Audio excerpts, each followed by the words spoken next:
You know, we're polluting this planet at a ferocious rate, and it is causing more cancers. I have no doubt about that. Dave Suzuki sent me an email when he heard of my diagnosis and said, you know, it's terrible news, I hope you get well, but if we stopped treating the planet as a garbage dump, you know, nature wouldn't be striking us back in the same way. And I think he speaks the truth. Some of the links haven't been directly drawn, so companies are out there profiteering, sometimes without having done the research, a lot of the time, so that we could know with certainty what the multi-generational impacts are going to be.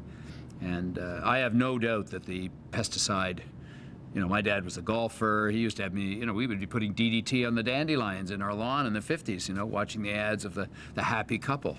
Well, you know, 40 years later, is that what's giving us breast cancer and prostate cancer? Who knows? And then when it came time for my diagnosis, it did come as a surprise because I was being checked every year, not only with the rectal exam, but also with PSA, because my father had been diagnosed with prostate cancer, aggressive, and it had a very high PSA count. I was with him when he was diagnosed, and they told him that he had 3 to 6 months to live. And that was pretty devastating. So we talked, I told him how much I loved him and told him I, you know, probably hadn't told him enough, even though we were very close.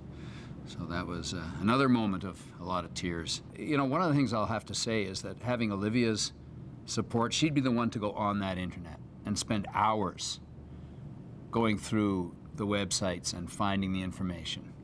And I probably wouldn't have done that myself, but she would then tell me what she'd found. She created files that I could glance at. She'd highlighted things, because I was a bit distracted. And having somebody to help you do that is a huge blessing. Well, I'll tell you the most amazing moment for me in this whole journey was after we had our press conference. We went home that night, and you know, we were absorbing all this news, and we were saying to ourselves, you know, this is pretty rough. But I said, Olivia, I'm actually feeling this immense feeling of joy. I don't know where this is coming from. It makes no sense, completely counterintuitive. And but that's how I'm feeling. And maybe it's just that I've had this amazing life, and you know, it's been filled with so many blessings of every kind, every imaginable kind.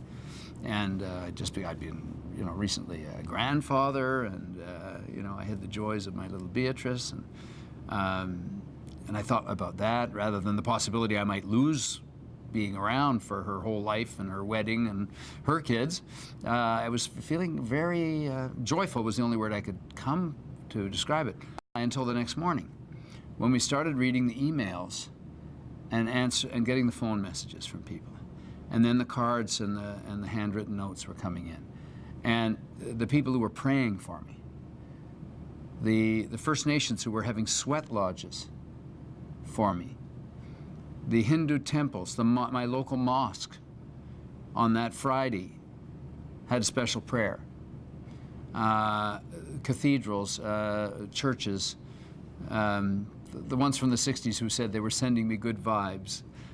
And I realized what was happening that Thursday night was that people were thinking of me and sending me those positive vibes and praying for me. Well, that's where the joy came from. I have no doubt about it.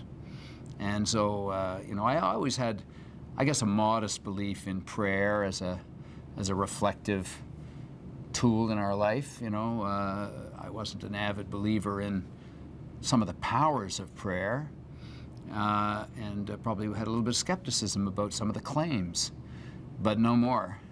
And now, you know, everywhere I go, people are giving me hugs. They're looking me in the eye and saying, well, how are you doing? We're really hoping that things are going well for you.